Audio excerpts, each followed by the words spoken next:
water scavenging for food are our great white pelicans. These guys are very social and cooperative birds in the wild. They were actually formed a horse-shaped formation to gather fish in their mouth and to herd them into shallow water. We just ask that everybody remain seated for the safety of the train. I'm sorry, I can't see everything. I will try to point it out. And then behind the riverbank, with kind of a silky plumage, kind of gray almost, is our blue crane. They actually are endemic, they're native to South Africa. So I'm going to cut off and meet you on the other side of the waterfall.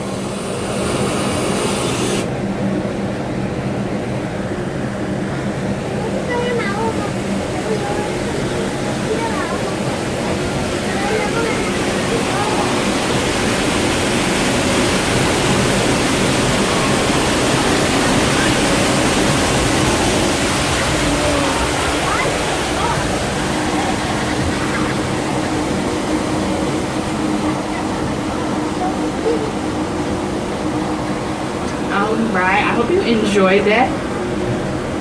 Right here we do stress the importance of water conservation. So guys, the water that we have on Earth is the only water we're ever going to get.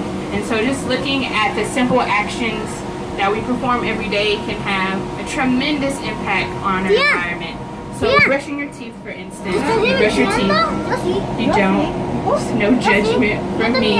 But if you're brushing your teeth and you leave the faucet on, about 5 gallons of water is used every time you do that. And so if you're brushing 2 times a day, that's adding up to 10 gallons that is being wasted. So taking and evaluating your actions like that can make a huge change in our environment.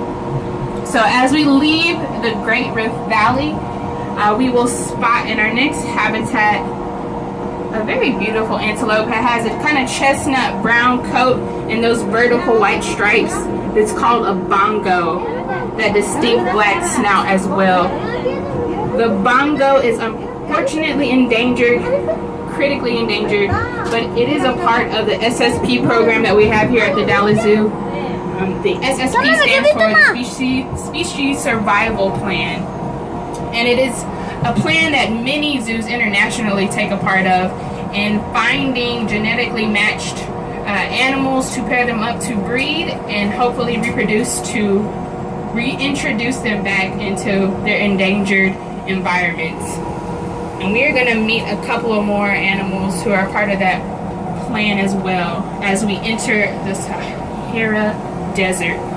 The Sahara is actually the largest desert in Africa, the 3rd largest desert in the world, about 3.6 million square miles large. And we're first going to see, as we enter, our addax. So they kind of have a tan coat, and that coat will change over the season. So it will become white to help them repel the intense UV rays. The addax actually go 9 to 10 months without drinking any water, and they maintain their moisture, they maintain that water from the browse and the grasses that they eat. Right next to them, we have the beautiful black mask and long horns are gemsbok. They are actually known for killing lions, and their horns in medieval England were promoted as unicorn horns. So you can actually brag to your friends that you met a unicorn. So congratulations. And then on the very end of the habitat, we have our 2 ostrich. We have the female with the gray plumage and the male with the black. Ostrich are not the brightest birds in the animal kingdom, but they are pretty fast. So they can run about 35 miles per hour for a sustained time of 30 minutes to escape from predators. And as we leave the desert, entering this new habitat, you might spot some black crowned cranes with that golden plumage on their head and some lapid vultures. The lapid vultures are named that way because they have those folds, those wrinkles on their face called lapids, and they are very important in decreasing disease as they eat carcasses.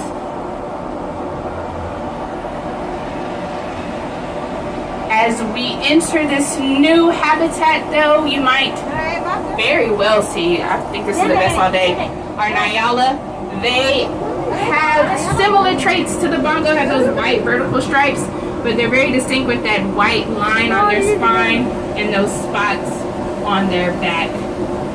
They're very, very sneaky.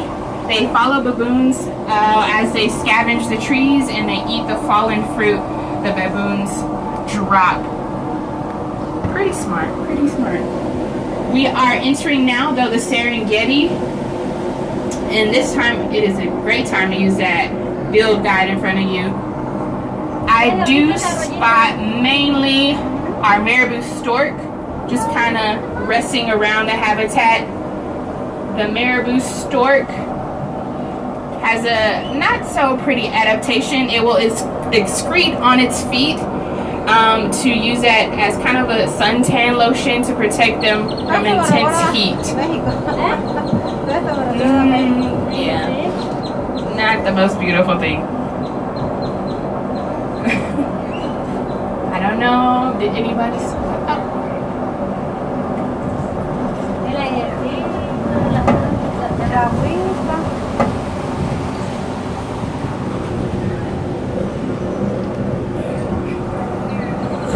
Alright, does anybody like science? Yeah? Yeah?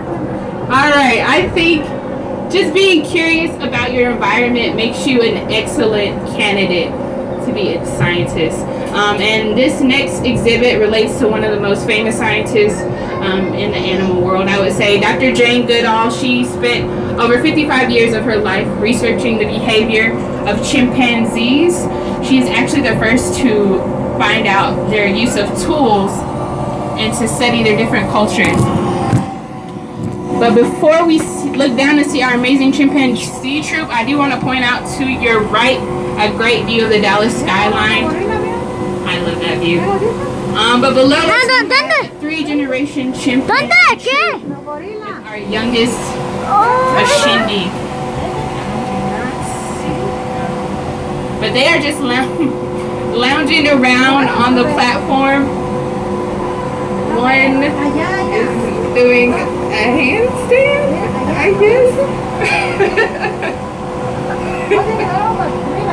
But I do encourage you to come over here, guys, and definitely study these interesting species. They are closely the closest related species to us. They share about 98% of our DNA, and it's amazing to watch how similar behaviors that we have to them and they have to us. One thing you will never find them doing, though, is monkeying around. Chimpanzees are not monkeys, they are great apes. And so how you tell the difference between an ape and a monkey, an ape does not have a tail, a prehensile tail, as compared to a monkey, which does. As we pass through, you might have spotted our Nile crocodile.